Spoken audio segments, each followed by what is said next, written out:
So this is very exciting. Lily is here, very attached to me, underfoot half the time. Sat nicely outside of the outhouse while I took care of business. Magic was near the outhouse, and Bear also. They were waiting for me. And the sun is out. The sun is out. That's so spectacular.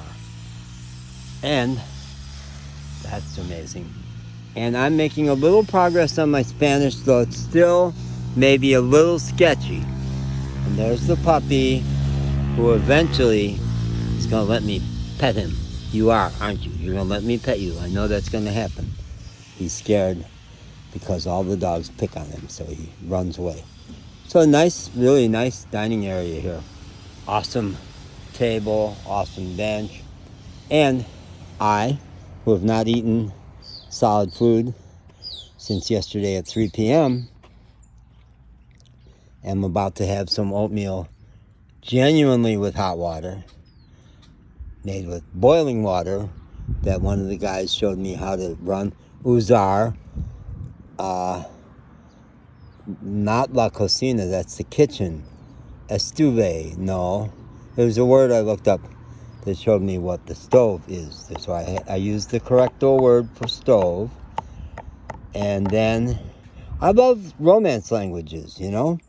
And I was in the Catholic seminary, and I studied Latin and Greek, which is not a Romance language, but a lot of Latin. So, I think I spoke Latin instead of Spanish, because as I walked past Leo, the wonderful old man, Josue's dad, who I say old man, I bet he's younger than me. But as I walked past Leo, I said, El Sol, I think that's correct. Mirabile. Now, I'm pretty sure that's Latin. Mira means look. So they come from the same kind of root. But I remember as I walked away, I went, Mirabile dictu in Latin. Now, we're going back to high school. Why am I remembering shit from high school? In high school, mirabile dictu meant marvelous to relate. Like dictate is say, mirabile dictu, marvelous to relate.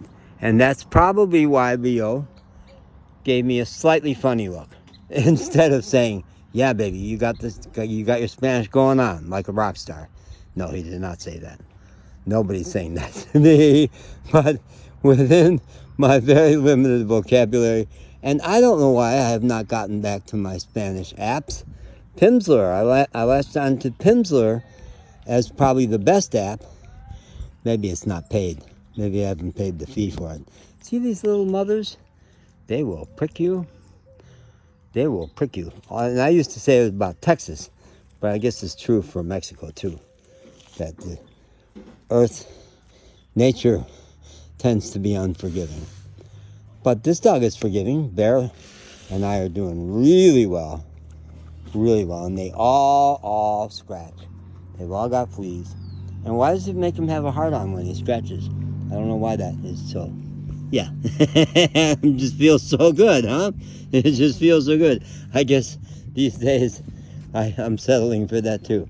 If somebody were to scratch my back, like my mom, my non-touch mom, would scratch our backs when we were kids. We would ask her to scratch our backs because that was about all the touch we got. And also, oh, he's got a scent. He's got a scent. And Lily, the phenomenal, they're all the hunting dogs are going. Where's Magic?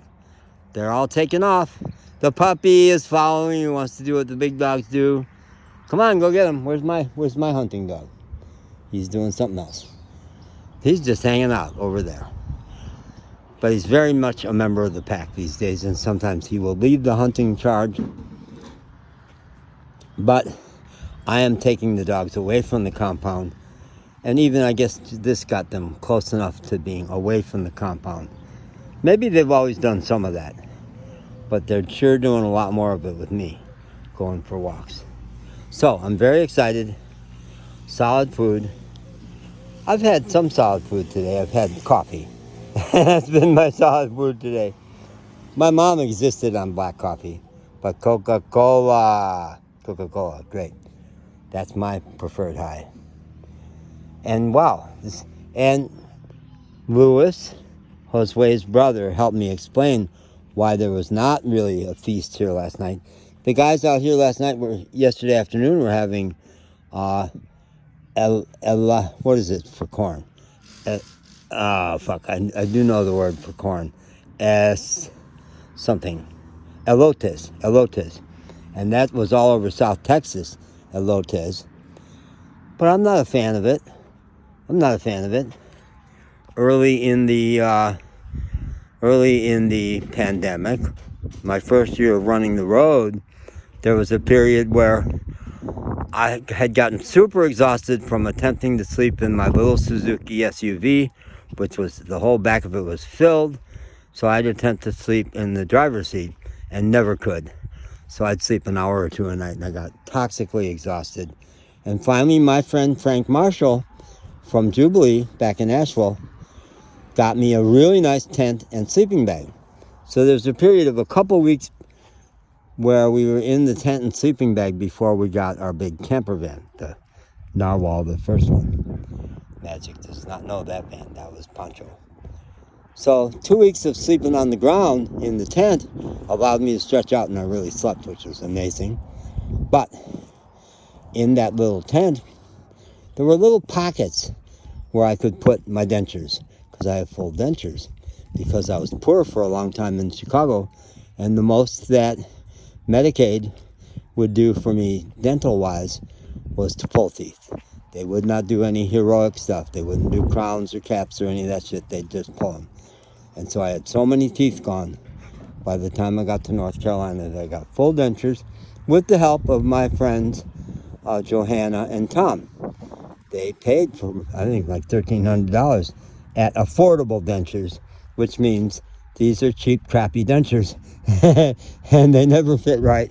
They were always super uncomfortable. And so Pancho, with my dentures having no place to go but those little pockets, little Pancho, who was sleeping in the tent with me, thought that those dentures smelled insanely like food. She had to have them. And she got them. One, first I think the uppers and then the lowers, and dragged them off in the woods. So I was in a big back to nature phase. No drugs, off all my meds, which was spectacular. Didn't even want to take aspirin. When I had a concussion at one point, I had a couple of Tylenol. So I didn't want anything artificial. I think the dentures were after my glasses. My glasses got broke. I had never wanted a sheet of plastic between me and the world. So I've done without glasses for 3 years. There's a whole story about that. But I love it. I love not seeing through little peepholes. So Pancho got the dentures, and I am somewhat limited in terms of what I can do.